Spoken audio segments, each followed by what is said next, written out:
Hello नमस्कार हमारे सभी दर्शकों को हमारे इस YouTube चैनल में स्टडी वेल 77 में आपका स्वागत है। और यहाँ पर देख रहे हैं क्लास चल रही है आपकी इंडियन पॉलिटी अर्थात भारतीय संविधान इंडियन कॉन्स्टिट्यूशन की। यहाँ पर देखेंगे आप, यहाँ पर चल रही है क्लास मौलिक अधिकार अर्थात फंडामेंटल राइट्स की। यहाँ पर आप जानेंगे अपने अधिकार कि हमारे अधिकार क्या हैं, भारतीय संविधान ने आपको कौन कौन से अधिकार दिए हैं। तो आप यहाँ पर अपने अधिकारों को जानेंगे। और यहाँ पर देखिए, यहाँ पर अनुच्छेद जो आपका चल रहा है आर्टिकल 12 टू 35, तो यहाँ पर अनुच्छेद 12 से लेके 35 तक जो मौलिक अधिकार फंडामेंटल राइट्स दिए गए हैं। तो ये बहुत ही इंपॉर्टेंट क्लास चल रही है आपकी, ये सभी प्रतियोगी परीक्षाओं के लिए बहुत ही ज्यादा महत्वपूर्ण है और इससे फंडामेंटल राइट्स से बहुत ज्यादा क्वेश्चन बनते हैं। आइए चलते हैं आगे, अपनी क्लास स्टार्ट करते हैं।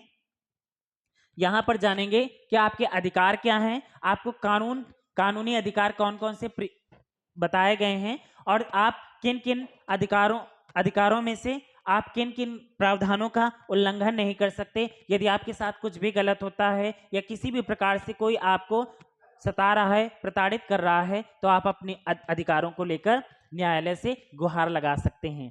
तो यहाँ पर देख रहे हैं, यहाँ पर जो क्लास चल रही है तो लॉ अर्थात कानून, यहाँ पर जो इंडियन कॉन्स्टिट्यूशन है तो यहाँ पर लॉ के बारे में अर्थात अपने अधिकारों के बारे में जानेंगे। ये आपके मौलिक अधिकार क्या हैं, आपके मौलिक कर्तव्य क्या हैं, फंडामेंटल्स के बारे में जानेंगे। आगे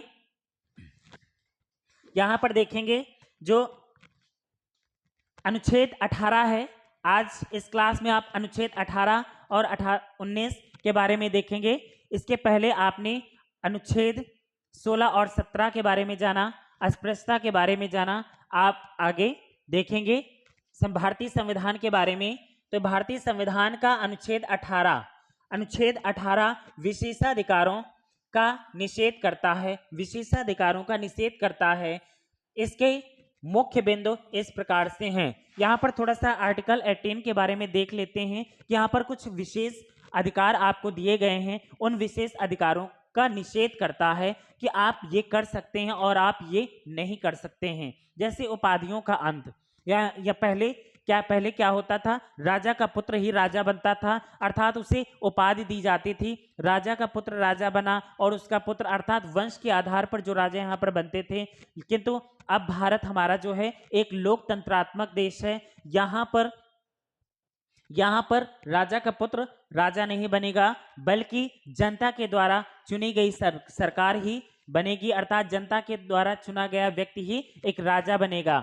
और यहाँ पर देख रहे हैं कि जो उपाधियां पहले दी जाती थी उन उपाधियों का अंत किया जाएगा।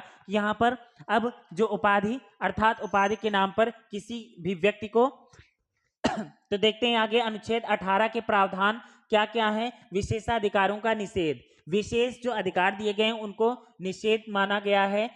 भारत के नागरिकों को कोई भी विशेषाधिकार या उपाधि नहीं दी जाएगी। यहाँ पर किसी भी व्यक्ति को उपाधि, अभी हमने आपको बताया कि उपाधियों का अंत, ये क्वेश्चन बहुत ज्यादा पूछा जाता है। उपाधियों का अंत जो है आर्टिकल 18 अर्थात अनुच्छेद 18 में उपाधियों का अंत किया गया है। तो भारत के नागरिकों को कोई भी विशेषाधिकार अर्थात विशेष अधिकारों में से आपको उपाधि नहीं दी जाएगी।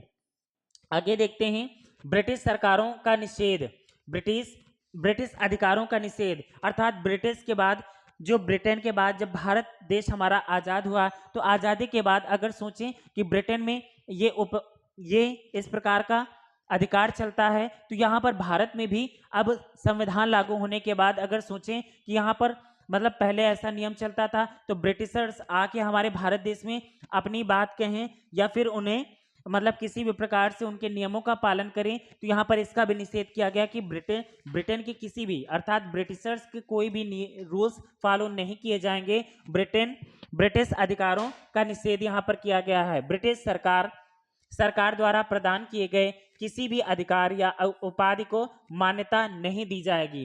पहले था कि राजा को उपाधि दे दी जाती थी या वहां से जो व्यक्ति चुना जाता था, जो भी गवर्नर बनता था, तो गवर्नर को कोई ना कोई उपाधि दी जाती थी। तो वर्तमान में ऐसी कोई उपाधि नहीं दी जाएगी। आगे देखते हैं सैन्य और शैक्षिक उपाधियां सैन्य अर्थात सेना के आधार पर, सैन्य का मतलब होता है सेना, तो यहाँ पर सैन्य अर्थात सेना के आधार पर, और शैक्षिक उपाधियां अर्थात शिक्षा के आधार पर उपाधियां। तो यहाँ पर सैन्य और शैक्षिक उपाधियां इस अनुच्छेद के दायरे में से बाहर हैं। अगर देखते हैं यहाँ पर कुछ ऐसी उपाधियां हैं जो शैक्षिक आधार पर तो दी जाएंगे, अगर यहाँ पर जो कुछ प्रावधान दिए गए हैं अगर उन प्रावधानों के विरुद्ध हैं वो उपाधियां, तो फिर वो उपाधियां वापस कर दी जाएंगी, बल्कि वो नहीं दी जाएंगी। राष्ट्रीय सम्मान, राष्ट्रीय सम्मान जैसे कि भारत रत्न, पद्म विभूषण आदि इस अनुच्छेद के दायरे से बाहर हैं। यहाँ पर ये जैसे कि शौर्य चक्र या कुछ पुरस्कार वगैरह दिया जाता है, तो जो उपाधियां दी जाती हैं तो यहाँ पर उपाधि नहीं दी जाएगी कि आपको इस नाम से जाना जाएगा, ऐसा होगा वैसा होगा, ये सब नहीं। जिसको भारत रत्न देना है तो ये उनको भारत रत्न दिया जाएगा, पद्म विभूषण पुरस्कार देना है तो उन्हें दिया जाएगा, लेकिन कोई उपाधि नहीं दी जाएगी। आगे देखते हैं अनुच्छेद 18 के कुछ अपवाद हैं, तो आइए इन अपवादों को जानें। सैन्य और शैक्षिक उपाधियां, तो सैन्य और शैक्षिक उपाधियां विशेषाधिकारों के निषेध से बाहर हैं। कुछ विशेषाधिकार यहाँ पर देख रहे हैं, सैन्य और शैक्षिक उपाधियां हैं, तो यहाँ पर इन पर विरोध नहीं किया गया है, इनका विरोध नहीं किया गया है, और इन पर निषेध अधिकारों के निषेध से बाहर हैं। यहाँ पर जो अधिकार हैं तो यहाँ पर निषेध से आपको पुरस्कार, अगर आप अच्छा काम करते हैं यानी अपने देश के प्रति कोई सहभागिता दिखाते हैं या कोई अच्छा काम करते हैं तो उसके लिए आपको पुरस्कृत किया जाएगा, और ये जो पुरस्कार होगा वो इन अपवादों से, मतलब आर्टिकल जो 18 कहता है इससे बिल्कुल बाहर होगा। आगे देखते हैं राष्ट्रीय सम्मान। राष्ट्रीय सम्मान जैसे कि भारत रत्न, पद्म विभूषण आदि विशेषाधिकारों के से जो निषेध है इससे बाहर हैं। तो भारत रत्न, पद्म विभूषण, ये जितने भी आपको सम्मानजनक ये आपको पुरस्कार मिलेंगे, तो ये पुरस्कार बिल्कुल अलग हैं और ये आपको दिया जाएगा, इस पर कोई भी किसी भी प्रकार का कोई निषेध नहीं है। अंतर्राष्ट्रीय सम्मान जैसे कि नोबेल पुरस्कार आदि विशेषाधिकारों के निषेध से बाहर है। तो जैसे कि पुरस्कार दिया जाता है साहित्य के क्षेत्र में, नोबेल पुरस्कार दिया जाता है साहित्य के क्षेत्र में, और भी बहुत, भारत रत्न दिया जाता है, पद्म विभूषण पुरस्कार दिया जाता है। तो इस प्रकार के जो पुरस्कार दिए जाते हैं तो ये अंतर्राष्ट्रीय हो या राष्ट्रीय हो, ये इनसे बिल्कुल से बाहर हैं, ये दिए जाएंगे, इन पर कोई भी किसी भी प्रकार का कोई निषेध नहीं है, यानी मना ही नहीं है। आगे देखते हैं अनुच्छेद 18 का महत्व क्या है। तो समानता की स्थापना, यहाँ पर समानता की स्थापना करता है, विशेषाधिकारों का निषेध समानता की स्थापना करता है, और ब्रिटिश अधिकारों का निषेध, यहाँ पर ब्रिटिश सरकार द्वारा प्रदान किए गए जो अधिकारों का निषेध भारतीय स्वतंत्रता की भावना को मजबूत करता है। भारतीय स्वतंत्रता की भावना है, इसे मजबूत करता है।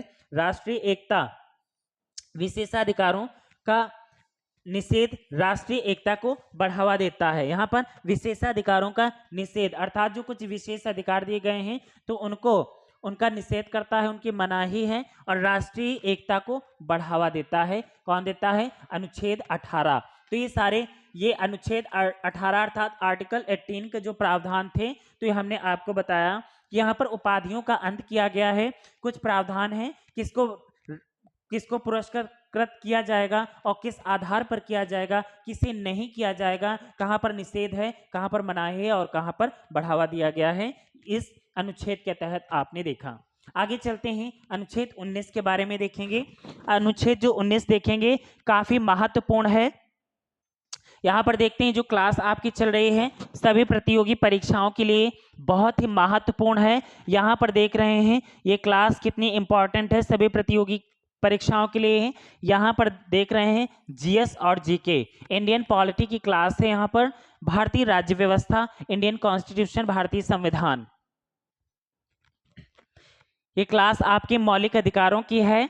और मौलिक अधिकारों के तहत आप अपने अधिकारों को देख रहे हैं कि हमारे अधिकार क्या हैं। सरकार ने अर्थात संविधान ने हमें कौन कौन से राइट्स प्रोवाइड कराए हैं, तो अपने अधिकारों के बारे में जान रहे हैं। और आइए चलते हैं आर्टिकल 19 के बारे में देखेंगे।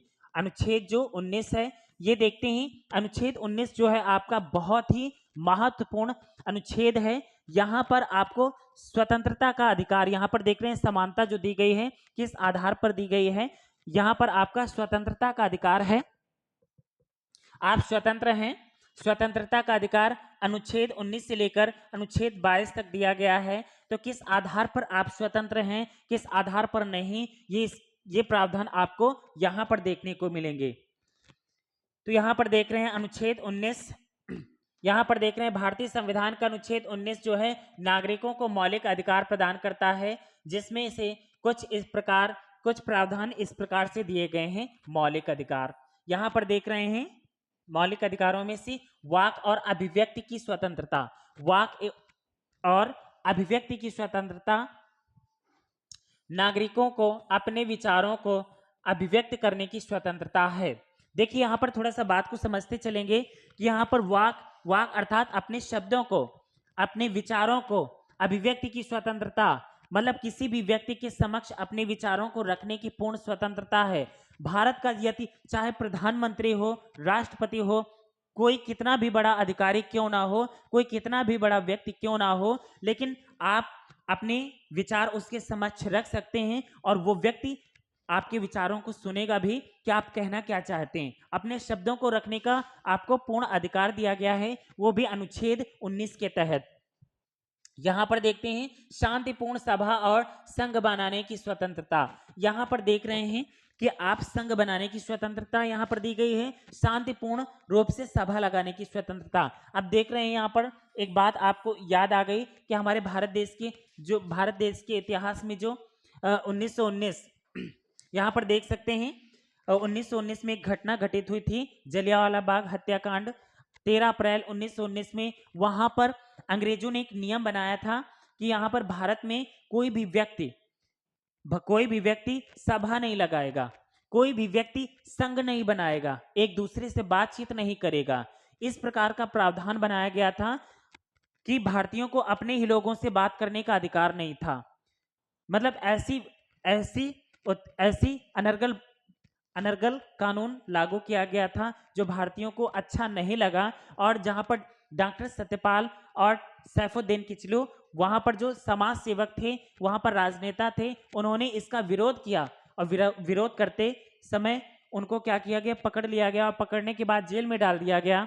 इसके बाद वहां पर जलियांवाला बाग जो था, वहां पर अमृतसर में जलियांवाला बाग में ही क्या किया गया, सभा लगाई गई, एक संघ बनाया गया, लोगों को एकजुट किया गया। बस यही चीज अंग्रेजों को अच्छी नहीं लगी और जनरल डायर ने आदेश दे दिया गोली चलवाने का, और निहत्थी जनता, हजारों की जनता वहां पर मारी गई। तो यहाँ पर बाद में जब संविधान बना तो यहाँ पर इन सभी चीजों को देखते हुए नियम लागू हुआ कि यहाँ पर आप स्वतंत्र हैं तो किन किन चीजों के लिए स्वतंत्र हैं। हमारे देश में कुछ ऐसी घटनाएं घटित हो चुकी हैं जो बहुत ही ज्यादा अनर्गल थी, जो भारतीय समाज के तहत नहीं थी। इस कारण से यहाँ पर शांतिपूर्ण सभा लगाने की स्वतंत्रता है और संघ बनाने की स्वतंत्रता है आपको। मतलब आप सभा लगाइए, जहां पर ऐसी सभा लगाइए जहां पर शांति बनाए रखें, सभा लगाएं, लोगों को समझाएं, ग्रुप बनाकर आप जो भी करना चाहते हैं करें, लेकिन उस ग्रुप से, उस सभा से किसी दूसरे व्यक्ति का अहित ना हो रहा हो, बल्कि हित के सिवाय अहित ना हो रहा हो। आप उस कार्य के लिए स्वतंत्र हैं। नागरिकों को शांतिपूर्ण सभा लगाने और संघ बनाने की स्वतंत्रता यहाँ पर दी गई है अनुच्छेद 19 में। और संगम और संघ बनाने की स्वतंत्रता, संगम और संघ बनाने की स्वतंत्रता, नागरिकों को संगम और संघ बनाने की स्वतंत्रता है। संगम का मतलब होता है यहाँ पर मित्रता करना या आपस में मिलजुल कर रहना। यहाँ पर भारत का कोई भी व्यक्ति है, यहाँ पर हिंदू हो चाहे मुस्लिम हो, सिख हो, ईसाई हो, किसी भी जाति या किसी भी धर्म का व्यक्ति कहीं भी रह सकता है, उसे ये स्वतंत्रता दी गई है और कहीं भी आपस में व्यवहार कर सकता है, या कहीं भी आपस में ये कोई भी मनाही नहीं है कि आप इस जाति के हैं, आप इस धर्म के हैं तो हमारे पड़ोसी हैं तो हम आपसे मतलब नहीं रखेंगे, हम आपसे व्यवहार नहीं रखेंगे तो ऐसा कोई प्रावधान नहीं, बल्कि आप इस कार्य के लिए पूर्ण रूप से स्वतंत्र हैं।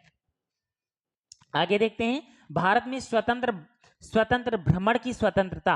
अब यहां पर देख रहे हैं स्वतंत्र भ्रमण, अर्थात भारत के हम किसी भी कोने में जा सकते हैं, भारत के किसी भी राज्य में जा सकते हैं, कहीं भी जा सकते हैं, भ्रमण कर सकते हैं, घूम सकते हैं। तो घूमने फिरने की स्वतंत्रता है कि हम जाएं और अपने भारत का भ्रमण करें। हम अगर चाहें तो जम्मू कश्मीर जाएं, हम चाहें तो उत्तराखंड जाएं, हम चाहें तो तमिलनाडु जाएं, हम चाहें तो राजस्थान जाएं, हम कहीं भी जाएं, कहीं भी रोक टोक या वहां की सरकार हम पर किसी भी प्रकार की कोई रोक टोक नहीं करेगा। हालांकि अगर कुछ प्रावधान दिए गए हैं तो कुछ नियम एवं शर्तें दी गई हैं कि अगर आप जाते हैं तो आप इस देश के नागरिक हैं या नहीं, इसका प्रावधान आपके पास आधार कार्ड है या आप अपनी कोई आईडी या कोई अपने देश की का पहचान पत्र कुछ भी लेकर आप कहीं भी जा सकते हैं और इसके बाद आपको मनाही नहीं होगी, हर जगह आप प्रवेश कर सकते हैं।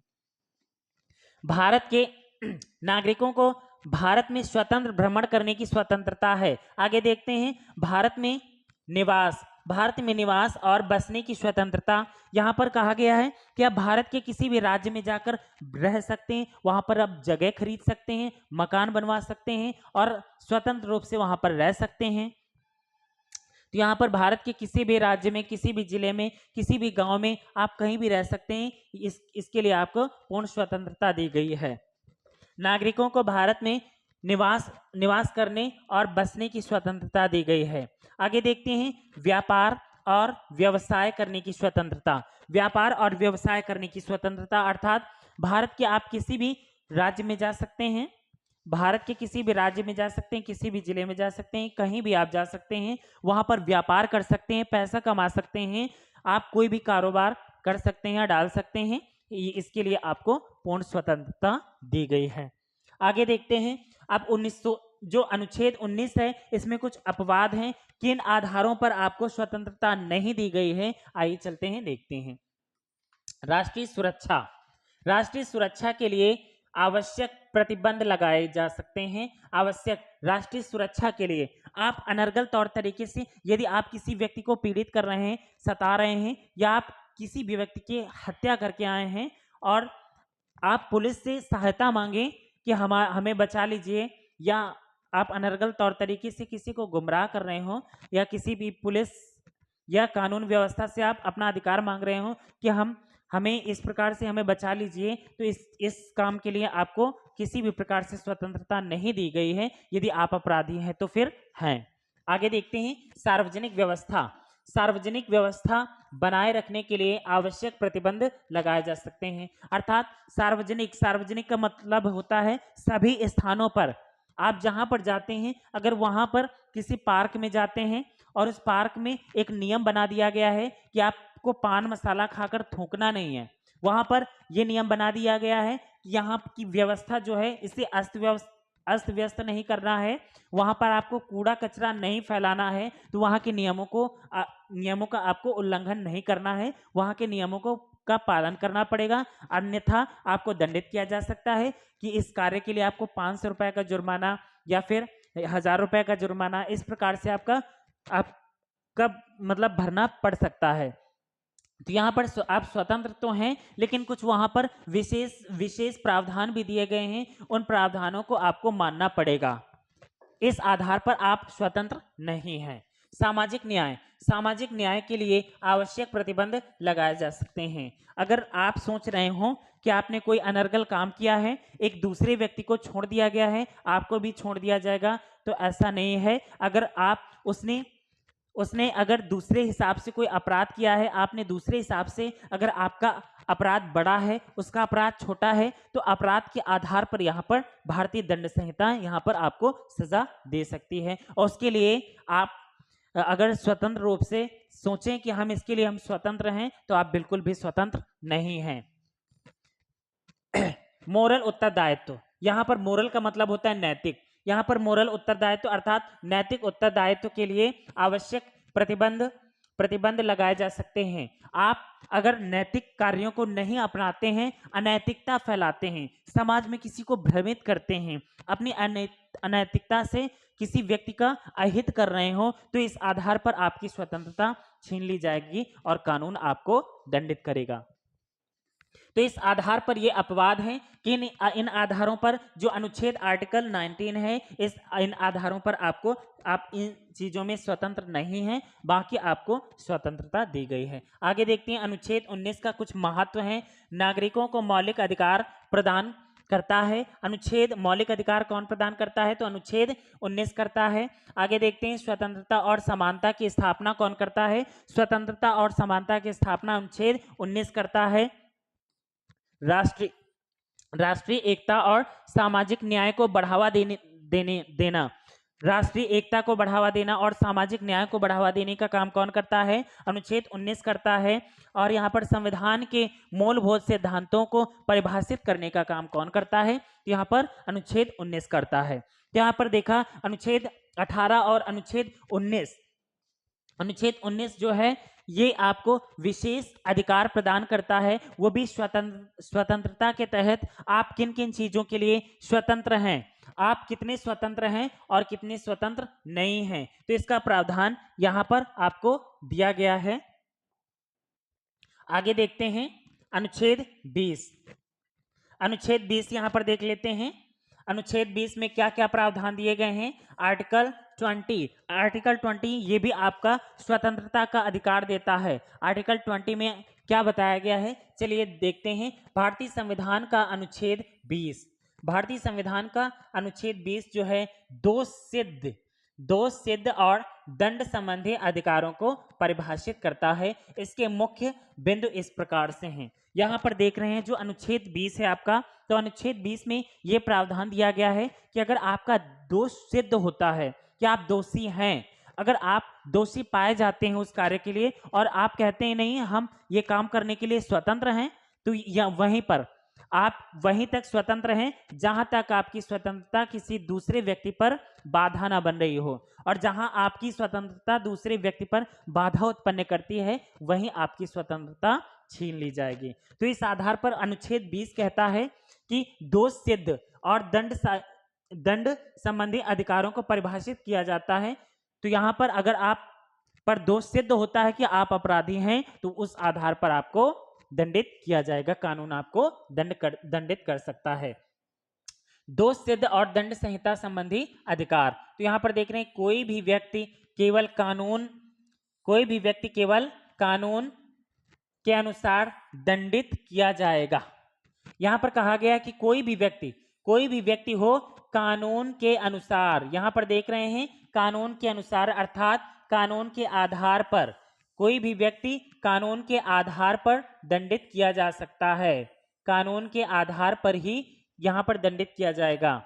किसी भी व्यक्ति को 2 बार एक ही अपराध के लिए दंडित नहीं किया जाएगा। यहां पर एक बात और भी ज्यादा है, यहां पर प्रश्न आपसे पूछा जा सकता है ऐसा कौन सा आर्टिकल है जहां पर दिया गया है कि एक व्यक्ति को एक से अधिक अपराध करने पर 2 बार दंडित नहीं किया जा सकता है, तो कौन से अनुच्छेद में है? तो अनुच्छेद 20 में यहां पर यह प्रावधान दिया गया है। आप आपने कितने भी अपराध क्यों नहीं किए हैं, आपको अनर्गल मतलब जो भी अपराध किए हैं तो उन अपराधों के लिए अलग अलग सजा नहीं दी जाएगी, बल्कि एक ही बार सजा दी जाएगी। वही बात की गई है कि किसी भी व्यक्ति को 2 बार एक ही अपराध के लिए दंडित नहीं किया जाएगा। अगला देखते हैं, कोई भी व्यक्ति अपने खिलाफ गवाही देने के लिए मजबूर नहीं किया जाएगा। यहाँ पर कहा गया है कि अगर आप अपराध करते हैं, कोई गुनाह करते हैं और दूसरे व्यक्ति को ये कहते हैं कि हमने अपराध नहीं किया है, इसके लिए आप गवाही दे दें कानून के सामने, तो यहाँ पर कानूनन अपराध होगा कि किसी भी जबरदस्ती मतलब किसी भी व्यक्ति से आप गवाही नहीं दिलवा सकते। आगे देखते हैं, किसी भी व्यक्ति को उसके खिलाफ अपराध के लिए दंडित करने से पहले उसे न्यायालय में सुनवाई का अधिकार होगा। अर्थात यहाँ पर एक रिट दायर की जाती है, जैसे एफआईआर जो होती है, तो एफआईआर करने के बाद यहाँ पर पुलिस को ये अधिकार होता है कि आप 24 घंटे के अंदर जिस अपराधी को आपने पकड़ा है उस अपराधी को कानून के समक्ष अर्थात कोर्ट में दायर उसे हाजिर करें। तो इसके लिए यहाँ पर कहा गया है कि व्यक्ति को उसके खिलाफ अपराध के लिए दंडित करने से पहले आपको न्यायालय में आपको वहां पर न्यायालय की सुनवाई के लिए वहां पर भेजना पड़ेगा। आप अपनी तरफ से कानून को हाथ में नहीं ले सकते। आगे देखते हैं अनुच्छेद 20 के कुछ अपवाद हैं, उन अपवादों के बारे में देख लेते हैं कि किस आधार पर आपको ये अनुच्छेद 20 है जो कहां कहां पर रोक लगाए गए हैं। सैन्य अदालतें, सैन्य अदालतें यहाँ पर कौन कौन सी होते हैं, जैसे सैन्य अदालतों में दोष सिद्ध और दंड के नियम अलग हो सकते हैं। सैन्य अदालतें, जैसे यहाँ पर एक व्यक्ति होता है जैसे राजा होता है, और राजा अपनी प्रजा अर्थात जैसे राजा होता है और राजा वहां पर सैन्य बल पर अगर वो चाहता है कि हम इसे वेतन दे रहे हैं इस व्यक्ति को, तो अपने उस काम के लिए वेतन जो दे रहे हैं तो अपने अनुसार उससे काम भी करा सकते हैं। अगर वहां पर देखते हैं कि वहां पर अदालत में या दोष सिद्ध होने पर कुछ दंड संहिता, तो वहां पर कुछ प्रावधान अलग भी हो सकते हैं। जरूरी नहीं कि संविधान ने ये बात कह दी है तो वहां पर भी ये नियम लागू होता है। तो इस आधार पर यहाँ पर अपवादित, इस बात को अपवादित रखा गया है। आगे देखते हैं युद्धकालीन अपराध। यहाँ पर देख रहे हैं युद्धकालीन अपराध, युद्ध के समय में युद्धकालीन अपराधों के लिए विशेष नियम लागू हो सकते हैं। अगर आपातकालीन स्थिति आ जाए या फिर युद्ध का दौरान यानी एक देश और दूसरे देश से कोई मतलब किसी प्रकार से अगर युद्ध छिड़ जाए, ऐसी कोई समस्या उत्पन्न हो जाए, तो अचानक उसके लिए यहाँ पर जो कुछ युद्धकालीन अपराध दिया गया है तो इसके लिए यहाँ पर प्रावधान में चेंजमेंट हो सकता है। आगे देखते हैं तो विशेष अदालतें, कुछ विशेष अदालतें हैं। विशेष अदालतों में दोष सिद्ध और दंड संहिता के नियम अलग हो सकते हैं। जैसे लोक अदालत है आपकी, तो लोक अदालत में कुछ नियम, वहाँ के नियम अलग होते हैं और यहाँ के नियम अलग होते हैं। वहाँ तुरंत न्याय मिलेगा या समझौते के तौर पर मतलब तुरंत न्याय दे दिया जाएगा। तो इस आधार पर कुछ नियम बनाए गए हैं अपवाद के तहत। इन आधारों पर जैसे सैन्य अदालतें और युद्धकालीन अपराध और यहाँ पर विशेष अदालतें यहाँ पर दी गई हैं जहाँ पर प्रावधान में बदलाव भी किए जा सकते हैं। आगे देखते हैं अनुच्छेद 20 का कुछ महत्व है। कौन कौन से महत्व हैं? नागरिकों को कानूनी सुरक्षा प्रदान करता है। और यह कौन कानूनी सुरक्षा प्रदान करता है? तो अनुच्छेद 20 दोहरे दंड को रोकता है। दोहरे दंड को रोकता है अर्थात एक से अधिक अपराध के लिए 2 बार सजा नहीं दी जाएगी बल्कि सजा 1 बार ही दी जाएगी। स्वगवाही के अधिकार की रक्षा करता है। आप जो स्वयं गवाही देते हैं इसकी रक्षा करता है। न्यायालय में सुनवाई का अधिकार प्रदान करता है। संविधान के मूलभूत सिद्धांतों को परिभाषित करता है। तो ये प्रावधान अनुच्छेद 20 में दिए गए हैं।